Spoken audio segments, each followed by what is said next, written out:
Hello, welcome once again in Shastriya tutorials. तो बेटा आज का जो टॉपिक होगा वो होगा हमारा री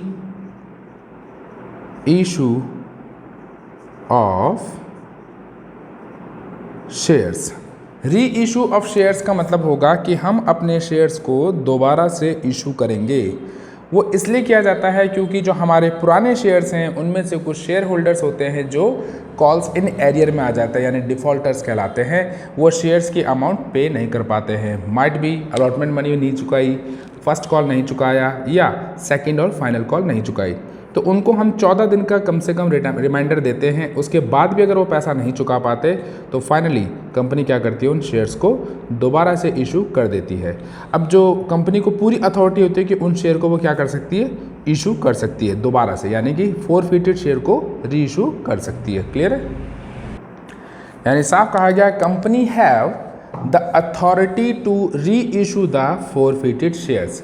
company can reissue the forfeited shares. अब कंपनी जो है वो फोरफिटेड शेयर्स को कैसे कैसे इशू कर सकती है, तो बेटा वो 3 तरीकों से कर सकती है री इशू। या तो कर सकती है एट पार, दूसरा एट प्रीमियम और लास्ट एट डिस्काउंट। यहाँ पर मैं आपको थोड़ा सा डिस्क्लोज करना चाहूँगा, क्लियर करना चाहूँगा, जो कंपनी है वो इशू तो केवल 2 तरीकों से कर सकती है। कैसे? पार और प्रीमियम पे। डिस्काउंट में इशू नहीं कर सकती है। पर हम यहाँ पर बात कर रहे हैं बच्चे री इशू की। ठीक है, कंपनी री इशू अपने शेयर्स को पार पे भी कर सकती है। यानी पार यानी कि अगर आपकी फेस वैल्यू सपोज करो 10 है, फेस वैल्यू आपके शेयर की कितनी है 10, तो 10 का शेयर अगर 10 में री इशू होता है तो इसको कहेंगे हम पार। और जब 10 का शेयर री इशू होता है आपका 12 में या 10 से ज़्यादा, 11, 12, 13, 14 जो भी, तो वो प्रीमियम कहलाएगा।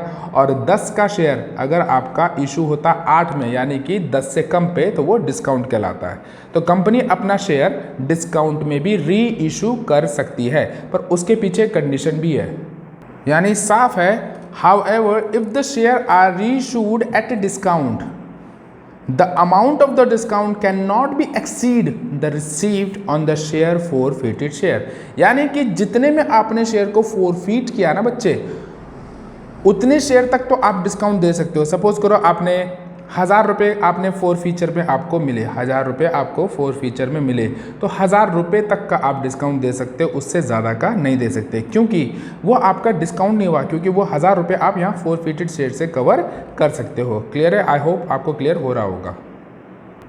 चलिए, तो अब हम सीखते हैं जर्नल एंट्रीज कैसे बनेंगी। तो सबसे पहले हम जर्नल एंट्री बनाएंगे अगर हम शेयर को रीइशू करेंगे एट पार पे। ठीक है, तो एट पार पे क्या बनेगा? एज यूजुअल वही हमारा क्या होगा, bank account debit to equity share भी लिख सकते हैं और शेयर कैपिटल भी। ठीक है ना, to equity share capital account, और यहाँ पर हमारी अमाउंट आ जाएगी। क्लियर है? फिर अभी एक न्यूमेरिकल क्वेश्चंस लेंगे तो उसमें हमें प्रॉपर पूरा क्लियर हो जाएगा। ठीक है, दूसरा हम लेते हैं एट प्रीमियम पे क्या एंट्री बनेगी। तो प्रीमियम एंट्री बनेगी बेटा मेरी bank account debit to equity share capital account, और प्रीमियम में मुझे सिक्योरिटी प्रीमियम रिजर्व मिलेगा तो वो मेरे लिए प्रॉफिट होगा, उसको मैं क्रेडिट करूंगा। तो to security premium reserve account. Clear है सर? तो यहाँ पर हमारी अमाउंट आ जाएगी। क्लियर है? फिलहाल अभी हम जर्नल सीख रहे हैं, फिर हम थोड़ा सा बाद में करेंगे कि भाई कैसे इसका प्रॉपर क्वेश्चन हमारा बनेगा। क्लियर है? तो फिर डिस्काउंट के सीखे हम जब एट डिस्काउंट, तो यहाँ क्या जर्नल एंट्री बनेगी सर हमारी, बैंक अकाउंट डेबिट, और यहाँ आ जाएगा हमारा डिस्काउंट, यानी डिस्काउंट जो होता है उसको डिस्काउंट ना लिख के हम क्या लिखेंगे, टू शेयर फोरफिटेड अकाउंट। मैं बाद में समझाऊंगा आपको ऐसा क्यों है।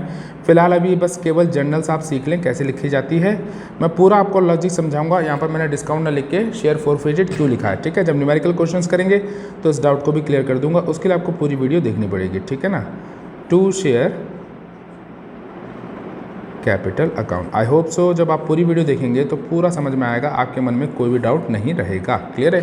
तो यहाँ हमारे डिस्काउंट की भी एंट्री बन चुकी है।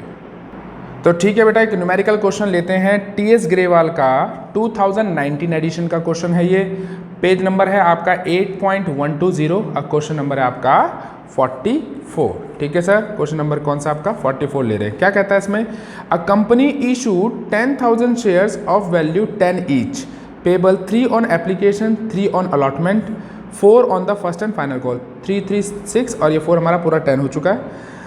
ऑल मनी वर ड्यूली रिसीव्ड, सारा पैसा हमें मिल चुका है, एक्सेप्ट यानी कि सिवाय 100 शेयर जो थे उनका पैसा नहीं मिला। वो कहाँ पर हुए हमारे, दीज 100 शेयर कॉल मनी, यानी कॉल मनी में हमें 100 शेयर का पैसा नहीं मिला। ठीक है, first and final call money 4 रुपये के हिसाब से 100 यानी 400 रुपये का पैसा हमें नहीं मिला। क्लियर है सर। तो क्या कहता है, these share are subsequently forfeited by the director, और डायरेक्टर ने क्या किया, उन शेयर को क्या कर दिया, फोरफिट कर दिया। यानी कि 2 एंट्री पहले हम एप्लीकेशंस की बनाएंगे, 2 अलॉटमेंट्स की बनाएंगे और एक फर्स्ट हम बनाएंगे फर्स्ट एंड फाइनल कॉल की ड्यू की एंट्री पर जो पैसा रिसीव होगा बेटा वो 400 शेयर से कम रिसीव होगा कॉल्स इन एरियर का। फिर उसके बाद हम बनाएंगे फोरफिटेड की एंट्री। फिर क्या कहता है, एंड रीसोल्ड मतलब reissue as fully paid up for 500।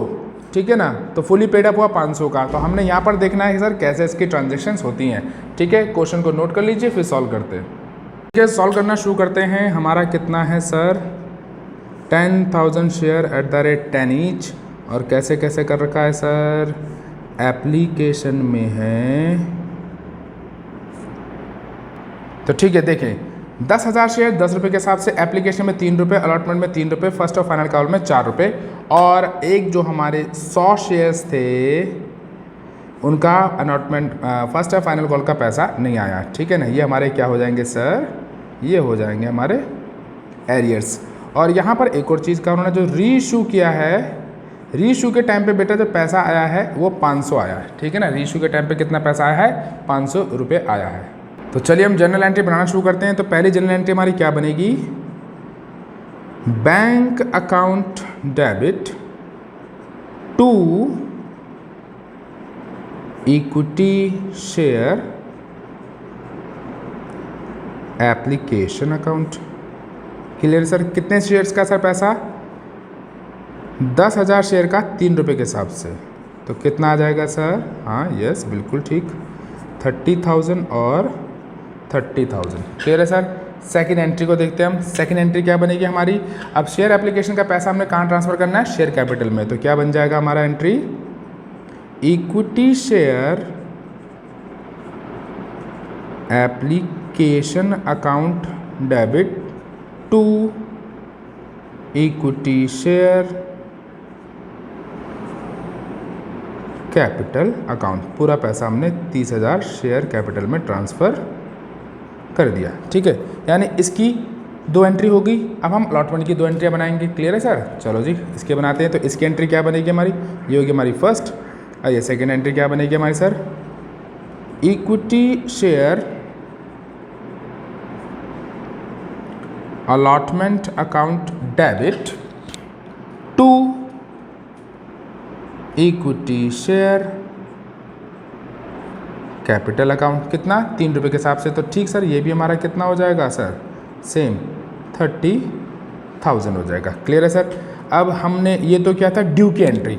अब हम करेंगे मनी रिसीव करने की एंट्री। तो क्या बनेगी सर, मनी रिसीव में बनता है हमारा बैंक अकाउंट डेबिट टू, कहाँ से आया है, इक्विटी शेयर अलॉटमेंट का पैसा आ गया है।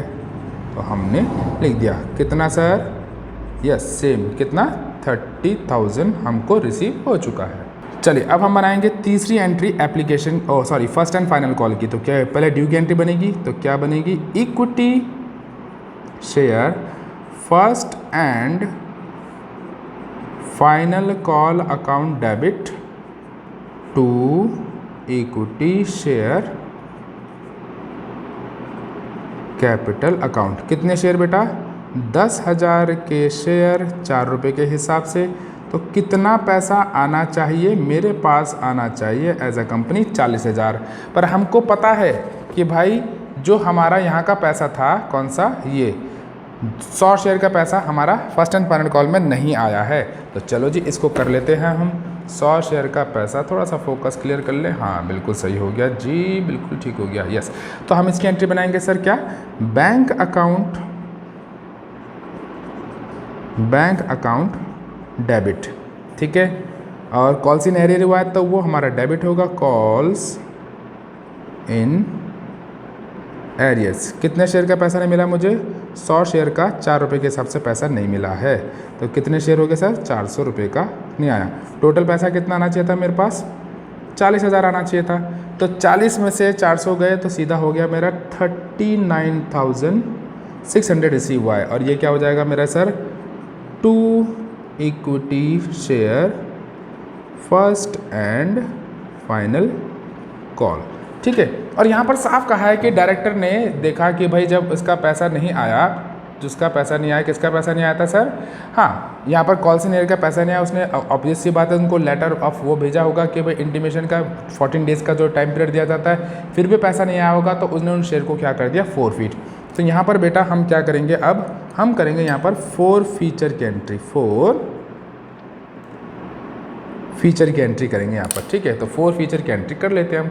तो 4 फीचर की एंट्री क्या होगी, बिल्कुल सही कह रहे हैं आप, शेयर कैपिटल अकाउंट डेबिट, क्या नहीं आया मेरे पास, फर्स्ट कॉल का पैसा, तो उसको भी लिखेंगे 2 equity share to first and final call, जो पैसा नहीं आया उसको यहाँ लिख देंगे, और जो आ चुका है उसको जब्त कर लेंगे। तो 2 share forfeited account, clear है सर। कितना पैसा नहीं आया मेरे पास, 4 रुपये नहीं आया। कितना पैसा आ चुका है मेरे पास, 6 रुपये आ चुके हैं, तो उन्होंने फोरफिट कर दिया। कितने शेयर का सर, 100 रुपये का, तो यहाँ पर 100, तो यानी यहाँ पर कितना आ जाएगा बेटा मेरा 400, और यहाँ कितना आ जाएगा 6, और यहाँ पूरा 1000 मेरा आ चुका है, क्लियर है सर। तो यह एंट्री बन चुकी है मेरी 4 फीचर की। इसके बाद ठीक हम क्या बनाते हैं बच्चे, री इशू की एंट्री। क्या बनेगी मेरी एंट्री अब, री इशू। उसमें कितना पैसा रिसीव हुआ था, 500, ठीक है। कितना पैसा रिसीव हुआ, 500, जबकि फोरफिट कितना हुआ मेरा 600। तो मैंने पहले ही बताया था आपको डिस्काउंट वाले पॉइंट में कि हम उतना ही डिस्काउंट दे सकते हैं जितना हमको पैसा रिसीव हुआ है। तो मैंने 500 रुपये में इसको रीइशू किया, मतलब 1000 के शेयर को 500 में किया है, तो यानी 500 रुपये का जो मैंने डिस्काउंट दिया है मेरा फिर भी 600 यानी 100 रुपये के फ़ायदे में मैं चल रहा हूँ, ठीक है, क्लियर है सर। तो रीइशू की एंट्री बनाते हैं हम। तो रीइशू की एंट्री क्या बनेगी हमारी सर, बिल्कुल, तो बनाते हैं इसको हम बैंक अकाउंट डेबिट, ठीक है बेटा, बैंक अकाउंट डेबिट। 500 रुपये मिले ना, तो यहाँ पर हमने 500 लिख दिए, ठीक है। टोटल कितने आने चाहिए थे हमारे, 1000 आने चाहिए थे, तो हमने यहाँ लिख दिया 2 शेयर कैपिटल, यानी डेबिट में बैलेंस कम हो रहा है 500 रुपये से, तो ये क्या हो गया मेरा, शेयर फॉर फीचर्ड अकाउंट। अब बेटा इसको बोला जाता है डिस्काउंट, ठीक है, लिखते नहीं है पर इसको हम बोलते हैं कि 500 रुपये का हमने डिस्काउंट पे इशू किया इसको, ठीक है। ये तो मेरा क्या हो गया, री इशू, ये हुआ मेरा री इशू। 500 में जो मैंने 100 शेयर 5 रुपये के हिसाब से किए, अब 100 शेयर में 5 रुपये के हिसाब से क्या दे दी डिस्काउंट, टोटल कितना था 1000। तो अब मैंने यहाँ पर देखना बेटा कि ये जो शेयर थे और ये जो शेयर, ठीक है ना, ये यानी 600 मेरे पास आ रखे थे 4 फीचर से, अब 500 का मैंने छूट दे दिया, तो 600 में से 500 गए तो 100 रुपये, यानी 100 रुपये का मुझे क्या हुआ, फिर भी फ़ायदा हुआ। तो इसको क्या कर देंगे हम, ट्रांसफ़र टू कैपिटल रिजर्व, ठीक है जी। जो ये 100 रुपये कैसे आए मेरे, 600 रुपये कौन से मेरे, शेयर 4 फीचर के, डिस्काउंट कितना अलाउड किया मैंने 500 रुपये का, तो मेरे पास कितना आ गया बेटा 100 रुपीज़। तो इसको मैं कहाँ ट्रांसफ़र कर दूंगा, शेयर कैपिटल में, क्लियर है। तो एंट्री क्या बन जाएगी इसकी मेरी, share forfeited account debit to capital reserve account. कितना बेटा, ये 100 रुपये हम यहाँ डाल देंगे, ठीक है।